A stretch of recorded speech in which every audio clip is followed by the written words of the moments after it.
Мен Нұрта мектебінің түлегімін. МНИ университетінде үшінші. Насчет первого курса, вот как начался ваш первый курс? Была ли сложна адаптация? Кстати, если я останусь просто студентом, если я буду просто учиться, могу о своей карьере и не мечтать. Мне кажется, нам надо параллельно работать, готовить инновации. Ну, я не готовила, честно, я ненавидела готовку на первом курсе. Приходилось чем-то жертвовать. Чем я жертвовала? Во-первых, мне приходилось жертвовать своей личной жизнью. Бәріңе сәлем, менің есімім Ильяс Айгүл, және мен бүгінгі Көзайым YouTube форматында жаңа сұхбат жүргізетін боламын. Біздің бүгінгі қонағымыз Абдурахман Сангина, және ол МНИ университетінің президенті болып табылады. Бүгінгі ерекше формат біз кукинг жасай отыра сұхбат жүргізетін боламыз. Енді өзіңіз таныстырып кетсеңіз. Барлықтарыңызға сәлем. Менің атым Сангина, мен Нұрта мектебінің түлегімін. МНИ университетінде 3-ші курста менеджмент мамандығында оқимын. Сол жақта президентпін және робототехника саласында жұмыс жасаймын. Шақырғандарыңызға үлкен рахмет. Көп рахмет. Енді жаңағы сіздің МНИ президент екеніңізді біле отыра, бірақ оған дейін бір именно бэкграунд туралы сұрақтар қойып кетсем. Бэкграунд туралы мен немен айналыстым деген сияқты ма? Мектеп кезінде. Мен орысша жалғастырсам, маған ойымды жеткізу орысша ыңғайлырақ. Я закончила школу на РУРДА, состояла там в сборной по робототехнике.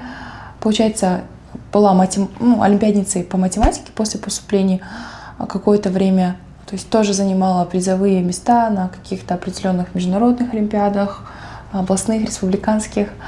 Затем в 8 классе у меня появился большой интерес к робототехнике, потому что хотелось бы остаться в сборной, в STEM-индустрии, но в любом случае то есть заниматься чем-то более творческим. Таким образом, я попала в олимпиадный резерв по робототехнике, также была в школе олимпиадницей и по гуманитарным предметам, то есть это могли быть какие-то определенные дебаты республиканские и очень-очень много всего другого. Также была президентом в школе. Там у меня начался такой путь активный, то есть я начала раскрываться как личность, там меня научили более так нетворкингу, почему нужно находить стажировки. И вообще все детство я готовилась к поступлению в зарубеж, но вот по каким-то семейным обстоятельствам я осталась в Казахстане. Салай. Спасибо большое, очень интересно. Вот теперь насчет первого курса. Вот как начался ваш первый курс? Была ли сложна адаптация? Вот, что вы про это можете рассказать поподробнее? Может быть, там первокурсники, я знаю, то, что в начале своего пути они немножко қиналат. Я по себе знаю, да. Получается, первый курс, как я поступила вообще в Казгю? Вообще я поступила в 3 университета. СДУ из-за соревнований по робототехнике нам выдали грант туда внутренний. В АЮ, в АЙТУ еще скидки были большие, и в Казгю, или МНИУ, да, как сейчас все многие знают. Таким образом я выбрала университет, потому что у Казгю очень сильная программа MBA, то есть MBA, BBA. На данный момент я делаю BBA, Business Administration and Management, поэтому я выбрала данный университет. Когда я поступала в университет, у меня были, знаете, у меня было чуть-чуть ожидание и реальность, потому что я ожидала что-то супер интересное, я думала, что я буду делать исследования, что все будут делать проекты, потому что я привыкла к такому окружению в школе.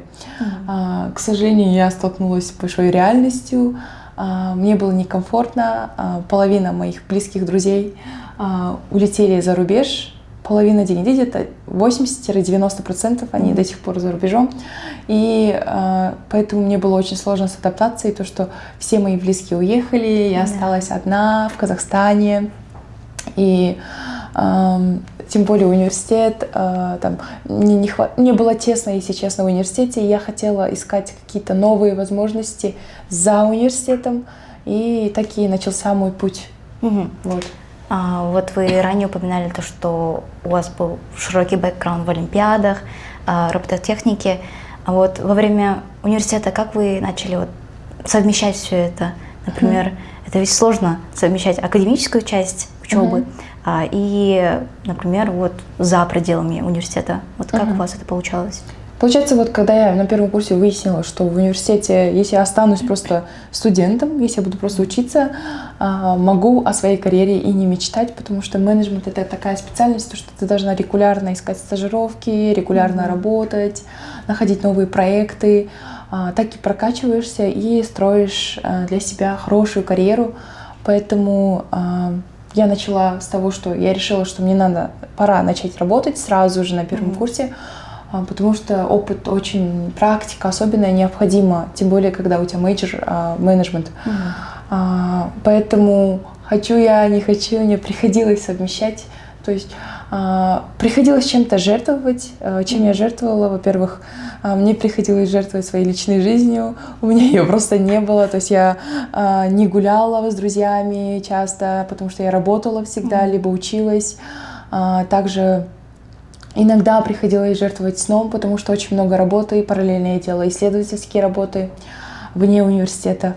Поэтому в любом случае, когда ты строишь такую карьеру, когда хочешь построить хорошую карьеру, хороший бэкграунд, да, тебе приходится жертвовать сном, либо времяпровождением с друзьями, семьей и так далее. Да, конечно. Я вас полностью понимаю. А вот насчет activities и стажировок, как вы подавались, например, первокурсницы и первокурсники, они чаще всего сталкиваются с тем, что совсем не имеют понятия, как это делается, вот процесс, алгоритм всего этого. Вот какие вот рекомендации вы можете дать насчет этого всего? Вообще в этом плане мне очень повезло, то, что я закончила именно НУРУРДУ, именно у меня были очень хорошие тренеры, учителя. После окончания школы я сразу начала получать офферы в сфере робототехники, то есть работать тренером Олимпиадного резерва, различные частные школы, обычные школы. Поэтому у меня не возникали проблемы с нахождением работы и так далее. Но, к сожалению, я не хотела работать особо, имеется в виду. Я хотела взяться за что, чем я буду гореть сильно. Я взялась за запуск школы. Кто знает, кто нет. Есть школа Quantum Tech. Мы ее, получается, запускали с нуля. Я работала там в приемной комиссии. Вначале была ассистентом директора. И вот был такой экспириенс. То есть, во-первых, мне кажется, первая рекомендация — это соглашаться на маленькую зарплату. Сейчас во всех социальных сетях кричат о том, что вот вначале надо зарабатывать миллионы и так далее. Особенно в инфобизнесе очень можно быстрым образом заработать большие деньги, и это многих тянет к этому, да, поэтому многие не воспринимают маленькую зарплату. Поэтому моя первая рекомендация — не обращать внимания на зарплату. То есть, потому что самое важное и дорогое, что вы можете получить, это опыт.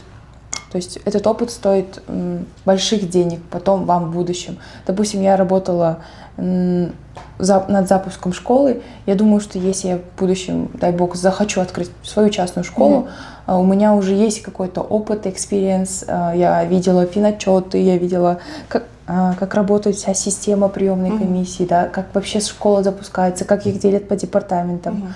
Как вообще форму выбирать, да, для учеников. Поэтому, мне кажется, этот опыт стоит многого. Это первая рекомендация. Вторая рекомендация — нетворкинг. То есть быть открытыми миру. Если ты будешь сидеть закрытым, не участвовать на каких-то мероприятиях, ивентах,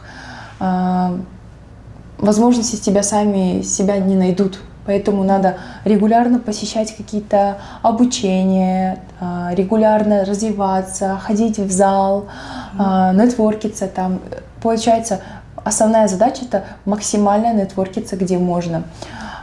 Третья рекомендация — это больше вот мое субъективное мнение. Попробуйте проследить, о чем вы болтаете с друзьями. Допустим, вот ведется ваша беседа, да, и минут 40, о чем вы разговаривали, есть ли там какой-то смысл. Я не знаю, мое личное мнение, для того, чтобы делать какие-то большие проекты, большие дела, первым делом надо посмотреть вообще, о чем ты болтаешь, о чем ты разговариваешь, свободное время и вообще большую часть своей жизни. Есть даже мысль, ты среднестатистическая 5 людей, которые тебя окружают и с которыми ты разговариваешь. Да? Если не ошибаюсь, это цитата Джим Роуна. Вот. Получается, поэтому проследите, постарайтесь окружить себя такими же людьми, которые горят какими-то проектами, которые хотят что-то делать, хотят оставить свой вклад в этом мире, да. Поэтому это тоже вот одна из таких больших рекомендаций, потому что у меня друзья очень целеустремленные, амбициозные, они меня очень сильно вдохновляют, и это меня очень сильно мотивирует параллельно то, что у меня такое окружение, не сдаваться и больше делать, больше и больше, потому что есть люди, которые делают больше, чем я, да, больше, чем я, делают хорошую карьеру, успевают проводить время с семьей, быть хорошими людьми, вот. Спасибо большое, очень такой раскрытый ответ. А вот, допустим, бывают люди, которые не имеют такого комьюнити. Допустим, вот они приходят в университет, там просто не могут найти своих друзей, свое окружение, просто у них такого environment нет. А вот если бы вы были в такой ситуации, куда вы пошли вообще в городе, вот, не имея никакого, например, там понятия, там, где, куда вы пошли? Хороший вопрос, потому что я с такой ситуацией столкнулась на первом курсе. То, что я поступила в университет, я привыкла к таким амбициозным ребятам, я привыкла находиться в своем окружении, которые все целятся в какие-то крупные университеты. Допустим, моя самая близкая подруга, моя одноклассница, она вот учится в Стэнфорде, и другая в Кингс Колледж в Лондоне. То есть я привыкла к такому окружению. И после того, как я поступила в КазГЮ, я столкнулась с вот этой вот ожиданиями, реальностью. Реальность оказалась вообще совсем другой. Есть какой-то другой мир, помимо моей школы, да. Вот. И, получается, в тот момент я поняла, что мне надо находить новое окружение, поэтому я пошла работать над запуском школы, потому что над запуском школы именно в частных школах, допустим, работают очень-очень профессиональные люди, которые разбираются в своей сфере. То есть мне конкретно была интересна сфера education. Я сказала, если я не могу найти окружение в университете, у меня есть возможность обучиться у профессионалов и побольше времени проводить с ними и обучаться каким-то новым знаниям. Так и я просто отказалась от своей какой-то жизни с друзьями, от студенческой жизни, чтобы набраться больше опыта. Я пошла работать.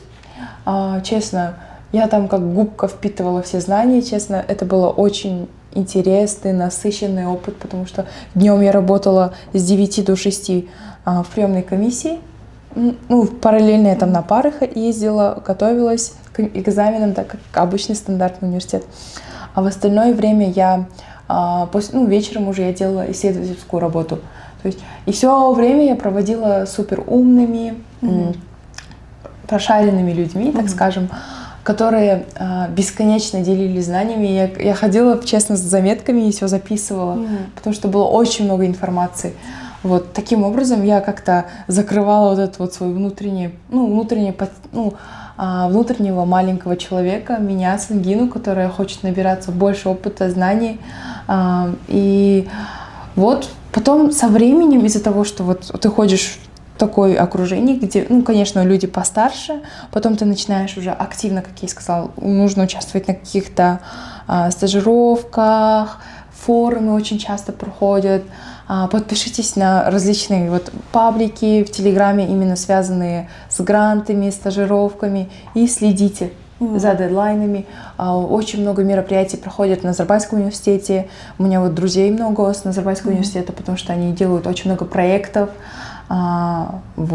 Тоже как-то можно находить там. То есть нельзя останавливаться, сразу сдаваться, все, у меня нет друзей. То есть надо делать какие-то, прилагать какие-то усилия, чтобы это найти. То есть мне, допустим, пришлось год работать, чтобы найти то самое более-менее окружение, с которым мне будет комфортно в Астане именно.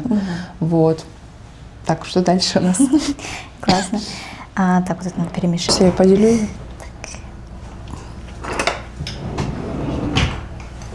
Так, который сейчас? Нормально. Вот мы закончили фрагмент про ваш бэкграунд, как вы пришли к этому. Теперь хочется задать вопрос про президентство.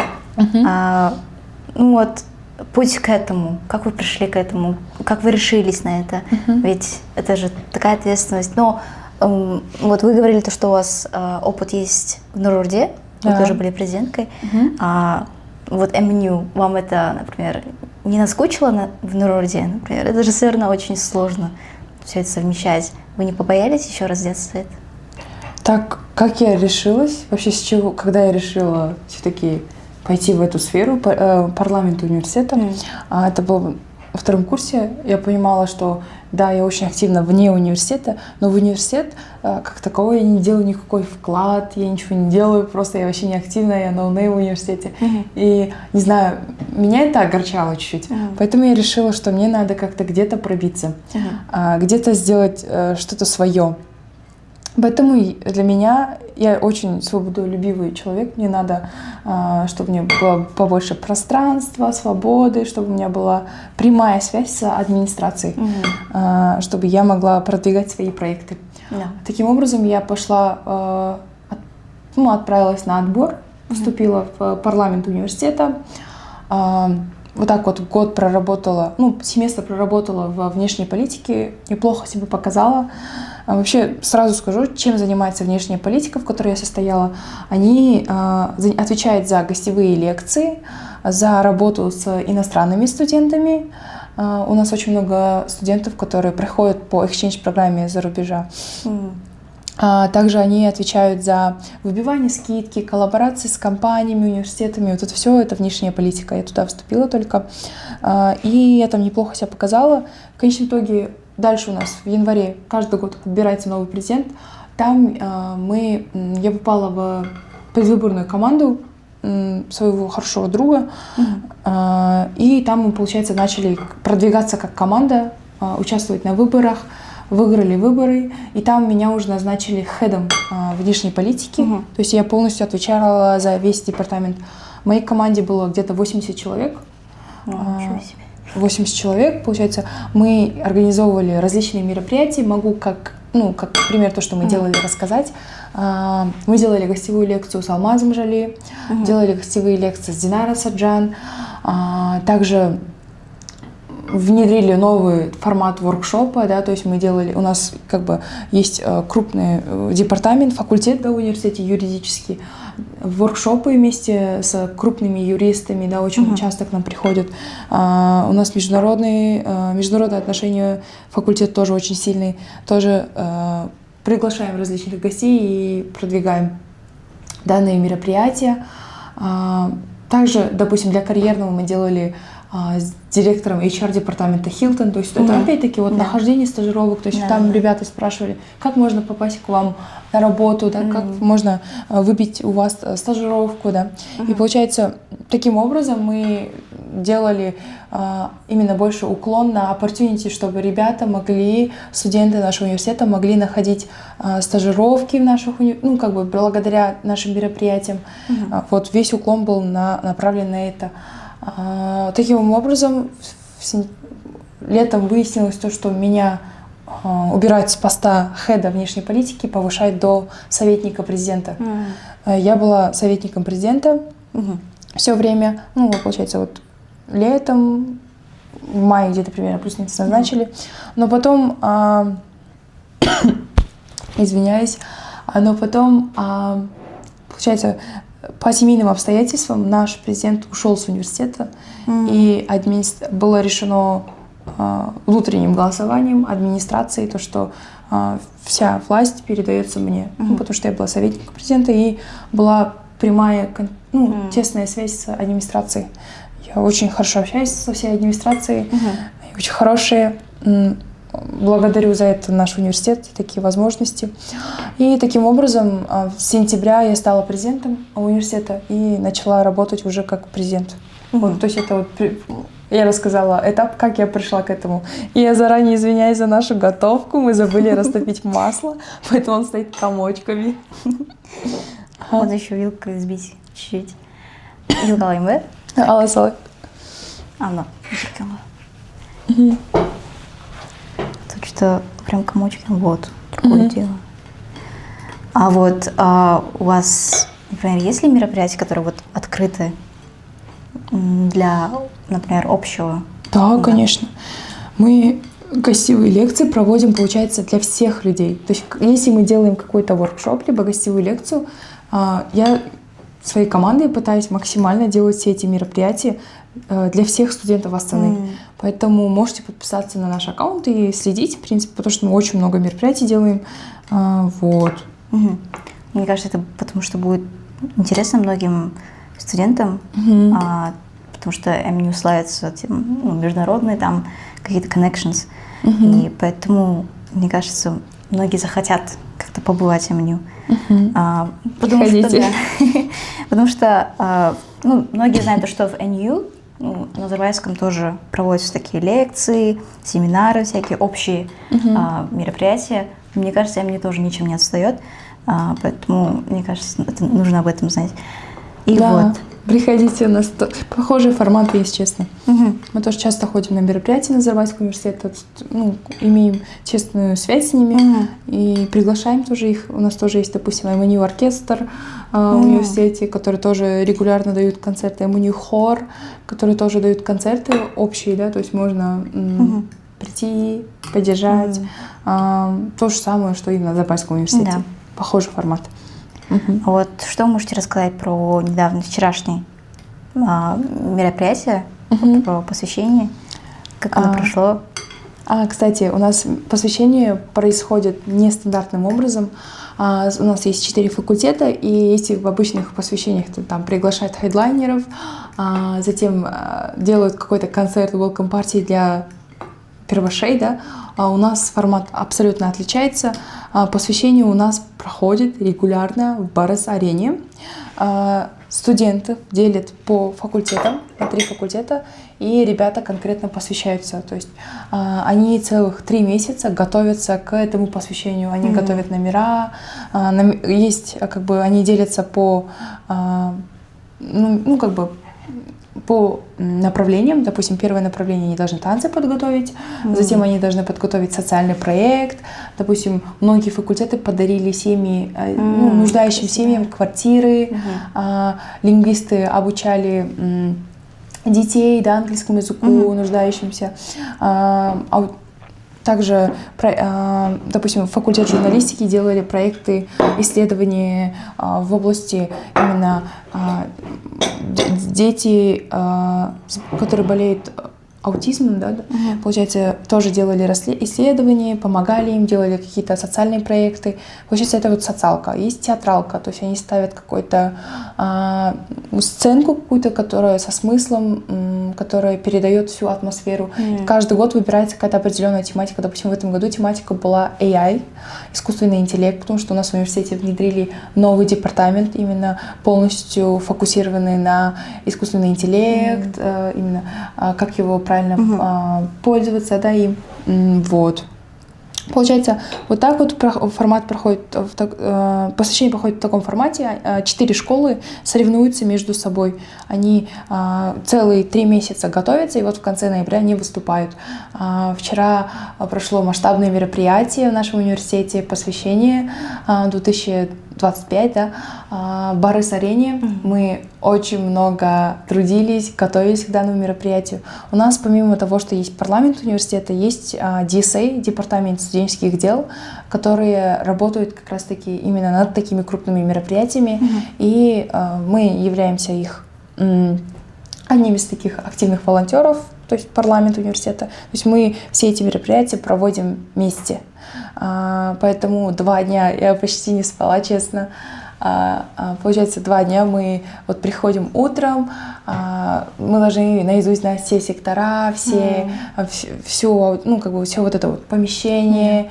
Там, допустим, позавчера я сидела со списком гостей, жюри, вот это все составляли, туда-сюда бегали, распечатывали. То есть там это тоже большой скилл, допустим, это обучает, как надо встречать именно VIP-гостей, да, как это все распределяется.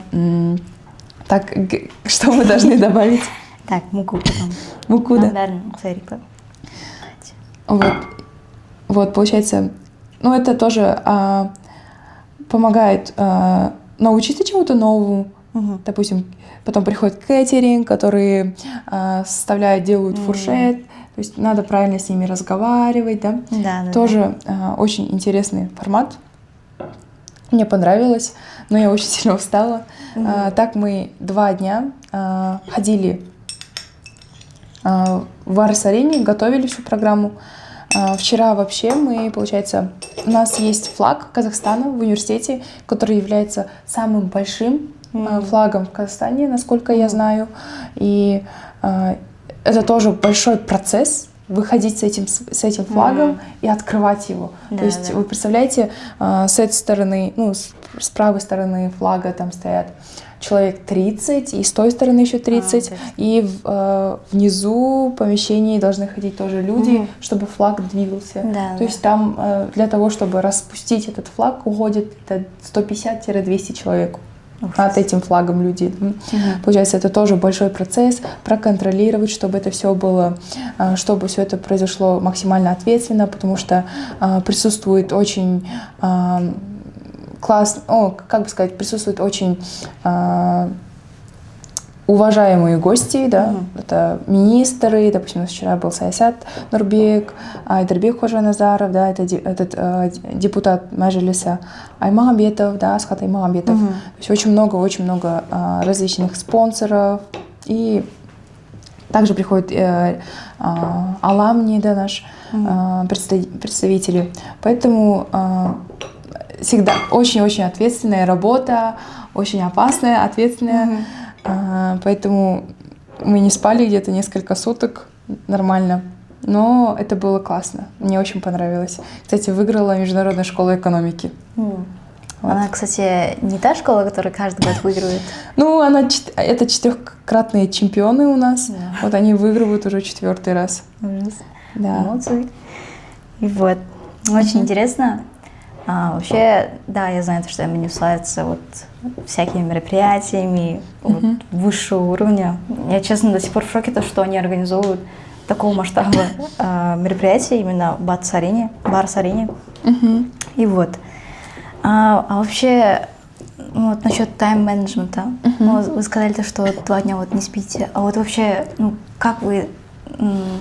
То есть вам получается как-то все это совмещать, но несмотря на то, что вот сон жертвуете, но все равно это же, мне кажется, такой риск, такая ответственность. И как вы отдыхаете вообще? Вообще, честно, я не всегда так сплю. То есть во время мероприятий, когда у меня крупные ивенты, они часто, к сожалению, происходят, или к счастью, да, тогда мне приходится жертвовать сном. А в целом я пытаюсь как-то сохранять режим, там засыпать, максимально стараться засыпать до 12, потому что это очень важно. С тайм-менеджментом, как у меня получается. Во-первых, я подключила спорт в прошлом году и начала как-то легко житься. Из-за того, что очень такие крупные мероприятия, конечно, мы испытываем очень много стресса. И тем более, когда я еще работаю судьей, почти каждую неделю я летаю на командировки. И получается, из-за этого, конечно, это большой стресс для организма, да, для меня морально, в целом, физически. Поэтому я вообще не исключаю спорт из своей жизни. То есть стабильно я занимаюсь либо в зале, даже если там у меня не получается, у меня нет сил, я хожу как минимум на йогу, либо вообще я достаточно профессионально занимаюсь бадминтоном. То есть я хожу в федерацию, каждую неделю дважды я занимаюсь бадминтоном. Это мне, вот честно, помогает снимать полностью стресс, потому что ты бьешь, и вот это мне помогает сохранять вот этот вот баланс как-то. И тайм-менеджмент. Раньше я так не делала, но вот с этого года я начала расписывать все детально, потому что мне стало еще больше сфер, еще больше людей, за которых я ответственна. Поэтому мне лично помогает следить, то есть у меня все по времени расписано. Там с 9 до 12 условно у меня съемка, да, потом у меня пара, после пары у меня встреча, потом еще работа, да, вот так вот. В принципе, тайм-менеджмент, мне кажется, очень важен с начала вот первого курса, потому что все становится посерьезнее, и нужно все это как-то держать в одной стопке. И вот. В принципе, Ну, наверное, вы все равно сталкиваетесь с выгоранием. Это же, ну, естественно, это нормально. Вот, ну, вы говорите, что больше всего вот справляетесь с этим через спорт, да? Да, спорт помогает.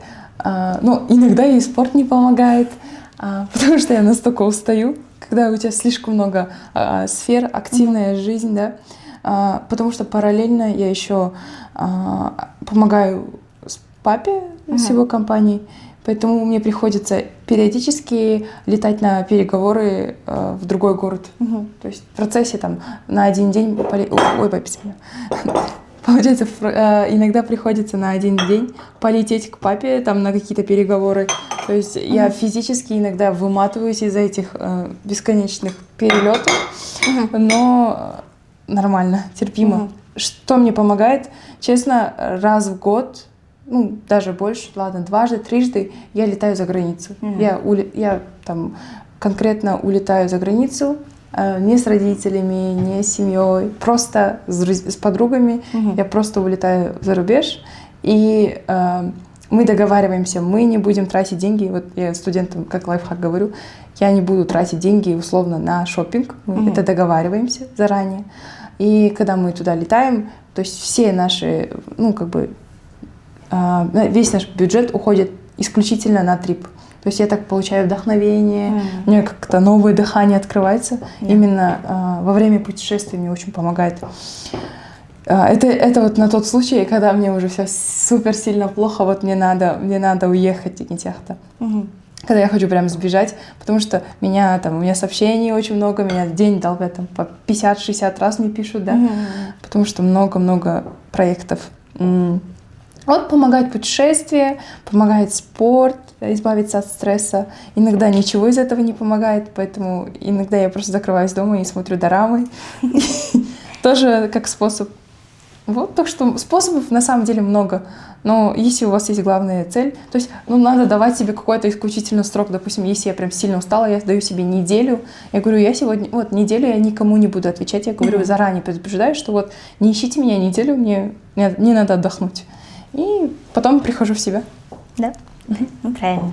Еще один вопрос есть про, типа, вы ведете Инстаграм, типа, такого, типа, мотивационном, да, стадии? Ой, жүргізбеймін. Я могу сказать, телеграм-канал веду, но этот не веду. Да. Так, шоколад. У меня не получается у меня нет энергии. Уже до Инстаграма точно ничего уже энергии не хватает. Да. Вот. Насчет ваших, ну, нынешних амбиций все, например, всем понятно, мне кажется. А вот чего вы ожидаете вот через год, 2 года, в ближайшее будущее? Получается, я уже через сколько? Получается, через 1,5 года заканчиваю университет. В феврале я сдаю пост президента, да, уже.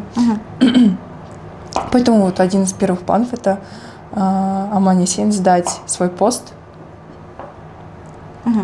И после этого уже браться за новые проекты. У меня уже есть пару идей, что я буду делать. Поэтому пока, мне кажется, не стоит озвучивать, да, именно этот план. Но вот в планах есть еще один очень крупный проект, который мы собираемся делать в университете. Запуск, скорее всего, будет где-то в январе. Получается, вообще, как я представляю, после окончания своей жизни, скорее всего, я пойду либо работать дальше в индустрию тег, либо я пойду учиться, делать магистратуру. За границей. И, скорее всего, после окончания университета, точнее, скорее всего, я еще выйду замуж через 2 года примерно, да? Да. Я не знаю, но это уже, я говорю, озвучиваю планы своего отца. Так что примем, не знаю, посмотрим, честно. Да. Но пока на ближайший год, на 3-й курс, есть еще пару проектов, которые я хочу сделать. На 4-м курсе хочу сфокусироваться там на дипломной работе, на окончании. И там уже рассматривать какие-то программы по магистратуре, да. Вот. В принципе, по планам пока так. Да. Эхтерик, да? И вот, спасибо вам большое, то, что вот поделились таким сокровенным, то есть сокровенной информацией. Было очень полезно. Мне кажется, все зрители будут благодарны вам. И мне кажется, многие захотят подписаться на вас, поэтому вы ведете Инстаграм или Телеграм, может быть? Получается, у меня есть Инстаграм, открытый, но я его, как такого прям активно не веду, я рилсы там не снимаю. У меня есть Инстаграм, можете написать, если будут вопросы. Я веду Телеграм-канал, но это тоже не такой прям карьерный канал. То есть я веду Телеграм-канал для души, его веду с 7 класса, кажется, уже много-много лет, потому что мне нравится, так скажем, условно документировать свою жизнь, там, делиться буднями периодически, мыслями, которые меня волнуют. Вот, это больше хобби. В принципе, Салай. И вот, мне кажется, многие вот вдохновились, будут дальше как-то слушаться себя, искать что-то в себе после этого видео. И мне кажется, барлығына пайдалы информация болған сияқты. Көріскенше, келесі видеоларда одан да тағы да осындай қызықты форматта өткізетін боламыз. Сізге де рахмет. Келесі кездескенше.